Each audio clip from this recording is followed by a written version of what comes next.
What's up, everybody? We are back. MMA DFS picks this time for UFC 272, Covington versus Masvidal. Card best bets, picks, predictions, DFS lineup advice, and strategy for FanDuel and DraftKings. We missed last week. I was on vacation, but we are back again this week to help you out with everything you need to break down this UFC DFS slate. This video, 10 to 20 minutes long. Every time in the past, I've said it's been around 10 minutes, but we always end up going closer to 20 minutes. So I'll give you guys a more reasonable estimate this time around. But we'll talk about the two main events, the 5 rounders on this card, what it means for DFS lineups. There are no newcomers to talk about. So we'll highlight some of the fights we want to target both sides of in our tournament lineups, and then we'll close it out with a stream parlay. I'm Brian Jester, co-founder at Occupy Fantasy, joined by Jake the Snake, owner of MMADFS.com. Jake, what's up, man? Not a whole lot, man. How you been? I'm good. Ready to get back to the grind and an interesting slate, one we've never had before, so let's get right into it. We have Covington against Masvidal, your typical 5 round fight on a pay-per-view card. And we have another 5 rounder for which I don't know to this day why it's a 5 round fight. But we had Rafael Dos Anjos, who was scheduled to fight Rafael Fiziev. And DraftKings pricing was released when that fight was scheduled. Fiziev drops out. Moicano takes the fight on short notice. And as a result, we get this crazy pricing. And at least since we've been tracking for 2.5, 3 years, we've never had a 5 round fight where both fighters are priced as underdogs as we see. In this fight, as you see on screen here, Dos Anjos is 7,300, Moicano 7,200. Jake, we've had other fights in the past where we've seen two underdogs in the same fight, priced as underdogs, but never a 5 rounder. So let's get into it. It's very interesting on how to attack low risk contests, small field contests, the largest GPPs on both sites. So just from a pure math game theory perspective, Jake, not even breaking down the fights, what are your thoughts when you see two 5 round fights with this dynamic? Yeah, so I mean, it definitely changes things. I mean, we've seen several of these now. I feel like in the last year, the UFC really kind of decided they wanted to start doing more multi 5 round slates. I don't know if it's to drive up pay-per-view buying, who knows? But historically, we've always seen at least one 5 round fighter end up in the winning lineup, which makes sense.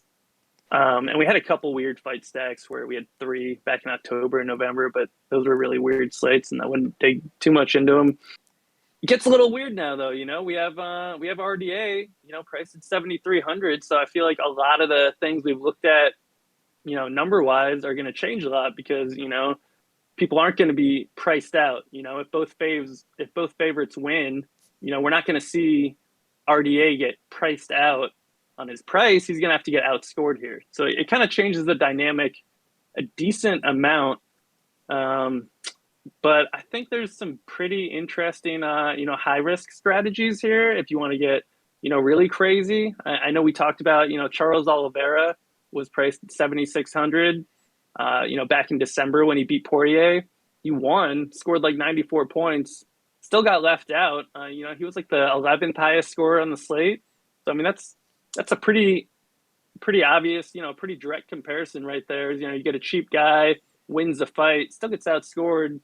And I think that would be, an obvious way how this fight would not end up in high risk tournament winning lineups is, a 3rd round finish, seeing, one guy control the other and then getting, a 2nd round finish. I think there's more ways than people realize that the winner here just doesn't make it into, the optimal lineup purely based on what the other fighters do in terms of scoring. Right. So I think there's definitely ways that it can get left out where it seems, we've got like 90% combined ownership. So, I mean, I know when you see that, I mean, what's your first thought when you see 90% combined ownership for tournaments? My first thought is how much money am I going to lose on this slate because you have no choice in the largest contest to go under the field. But I think this is why you have an approach where you play different contest sizes because if you play low risk contests, you play Covington, you play RDA, and you play whichever 5 round underdog you like the most, probably Moicano, right? And then in small field contests, less than 500 players on DraftKings, play Covington. Maybe if you like Masvidal, you can throw him in a couple lineups. But then just always have one of RDA or Moicano because it's too small of a field to get crazy. Just lock two 5 round fighters into your small field lineups. But then you can take some shots in the largest contest because I have two thoughts. One is either leave them out in a lineup and pray that they get outscored, or be way more aggressive with salary usage because RDA should be priced at 8,700, 8,800 based on his money line. So if you consider that we're really saving $1,400 or $1,500 in salary, you could actually lower your salary floor by that amount. This literally never works out except for maybe one time ever. In theory, it sounds great, but we really don't have that many opportunities, Jake, to do something like this. I mean, we really don't, man. Like, there's not a lot to look back on because, like you said, this is the first time that we've seen this in years where we have a mispriced favorite in 5 round fights. I mean, we can look theoretically at what could happen, but yeah, I mean, there's not a ton of data to look at. So this is a little bit of like the Wild West with approaching this slate.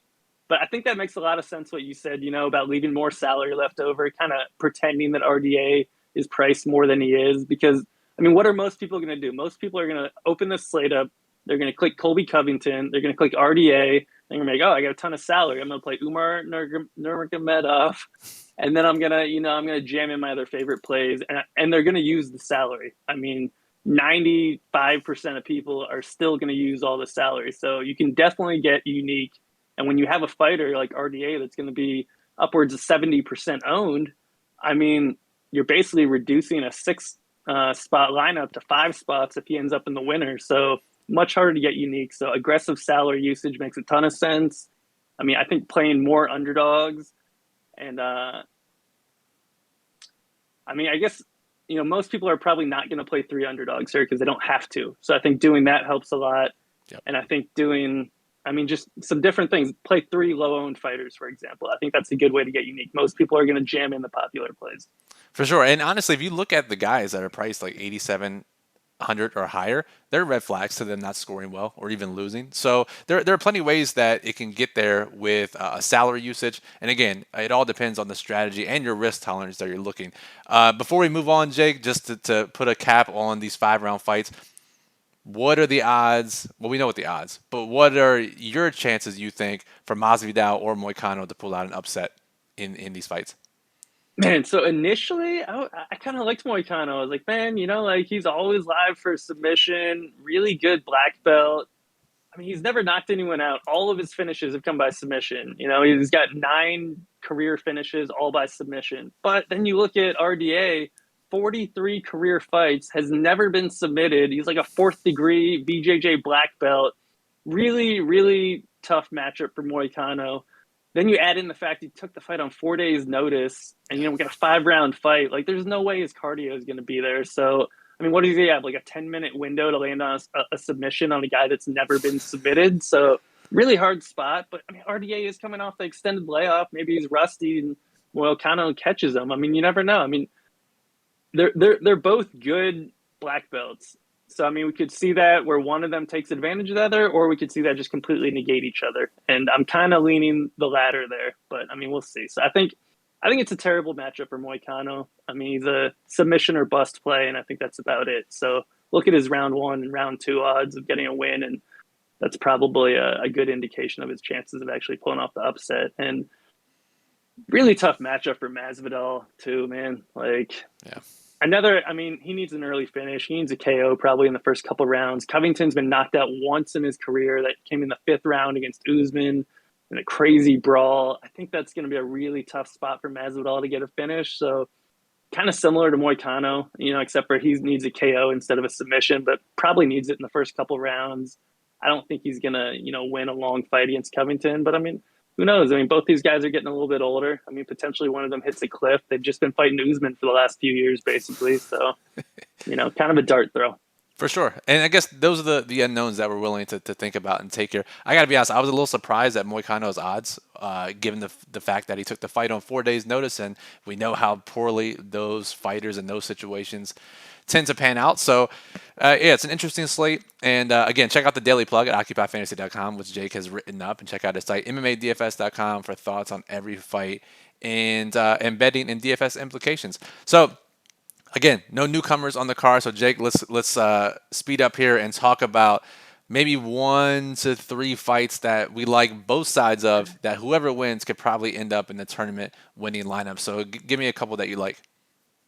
Yeah, so it's really hard to see the Spivak Hardy fight going past the second round, which makes it a great fight to target. I mean, Hardy has like a 7 minute gas tank, except for in the fights where he's like refusing to fight. So I mean, I guess there's always a slight chance he's like, oh, I'm just gonna come in and try to go to a decision and not do anything. But I don't really see that happening in this fight. I think Spivak's gonna be looking to take him down the whole time. Hardy's gonna have to defend that with looking for a knockout. So I think either Hardy gets a knockout in the first 6 minutes, maybe seven. If that doesn't happen, I think Spivak gets him down and finishes him likely in the second round with ground and pound, maybe with a submission. Makes it a really good fight to target, given the chances that we see a finish in the first 2 rounds. I think the obvious one is the Devontae Smith Klein fight, which it sort of feels like a trap. Man, but Smith has never been to a decision. Klein has been in 21 pro fights, has only been to 2 decisions. He's a little bit slower paced. He took the fight on short notice, which I think should help Devontae Smith here. And it's also up a weight class. I think that's notable. Klein normally fights at 145. This is at 155. So on top of the fact he took it on 9 days' notice, he's up a weight class. I think he's fought there like twice in the past, and he did win both fights, but they weren't in the UFC. So I think that's one to target, but I wouldn't go all in because it has a little bit of a trap feeling just with both guys coming off losses. But on paper, at least, it seems destined for a finish. And then, I mean, the sneakier ones are like Agapova Moroz. That could turn into just like a crazy brawl. They hate each other. We've seen Agapova, either get crazy finishes or gas out and then get finished herself. So another person where you generally want to be on both sides. I guess those are the main three. I mean, there's some other ones like the Turner Malarkey fight. I think whoever wins that's going to score well. I really like Malarkey personally. I know a lot of people are on Turner, but at their price, especially, those guys basically never go to decisions either. We've got a lot of fights here that should be really good fights, with guys that don't go to many decisions, which, in general, that's what you want when you're targeting fights. Yeah, exactly. And the interesting thing is that pay-per-views, we see more established fighters, and we have all established fighters on this card, literally no newcomers, which takes away some of the edge, but there are late replacements. There are fighters changing weight classes. There are fighters coming off long layoffs. So while we don't get the newcomer variants, we get variants in a lot of other ways that we generally track. So it'll be interesting, and I think it's still a good tournament slate. It's a really big game theory slate, as we hinted at the top of the show. So make sure you check out the Daily Plug. And what you see on screen here is the Occupy model, which ranks every fighter, FanDuel, and DraftKings. Just be really cognizant of how you're building lineups in the contest that you're playing. And the Daily Plug does a great job of telling you how to build those lineups for specific contest types. All right, Jake, let's close out the show with our stream parlay of the week. We missed last week, so we got to come back firing this week. I'm going to start with that Spivak fight that we talked about earlier. FanDuel has a bet for the fight not to start round 3. I like it under 2.5 or under 1.5, I mean. So any way you can bet this fight to finish is how I like it. So for the official record, we'll go fight doesn't start round 3. I like it, man. I mean, how would that fight start round 3? And now that I've said that, I've totally jinxed it. It's definitely going to decision now. But seriously, I really like that bet. But if you're going with a safer one, then I'll balance that out with a little bit of a riskier one, so we can still get good odds. I'll go Jamie Malarkey round 2 win at plus 1,000. If believe me, so for those of you don't know the behind the scenes, obviously, but Jake is alarmingly heavy on Malarkey this week, and he was the first high risk fighter written up in the Daily Plug. So if you want to ride or die with Jake, if you want even more action than playing him in a ton of lineups, go bet Malarkey to win in round 2. Or if you want a little less risk, you can bet him on the money line. But so Jake, we get plus 1,000. We get what, minus 130 or minus 140 for the Spivak bet. What do we got the odds on? Yeah, it should be about plus 1,800, give or take. We'll take it. 18-1 odds. We'll certainly take that. So that'll close out the show. Appreciate you all listening. As always, go follow Jake on Twitter at DFS_MMA. Read his work at MMADFS.com, where every single week he breaks down every fight on the card, talks about betting and DFS implications. Check out his premium work at Patreon. Does a great job. Go check out all of his stuff. He also writes the Daily Plug, which you see on screen here, OccupyFantasy.com. The best plays for every DFS slate. The lineup construction tips for specific contest types, tailored to every single slate. It's an invaluable resource, and his best bets for the card. And check out our Occupy model and our lineup builder. Ranks every fighter, FanDuel, DraftKings, and you can build up to 150 lineups the same tool I've used to win, 250K in 3 different victories. So if it's good enough for me, it's good enough for you. So go check it out, occupyfantasy.com/lineup builder. For Jake, I'm Brian. Everyone enjoy UFC 272. Oh, come check us out in the Discord channel. If you have questions or want to sweat the fights with us tomorrow, click the join button below this video. Make sure you're subscribed. NFL season is done, but we're putting out a lot of new content in different sports. So make sure you subscribe to never miss a show. And give us a thumbs up if you like the video. For Jake, I'm Brian. Thanks, and we'll talk to you soon.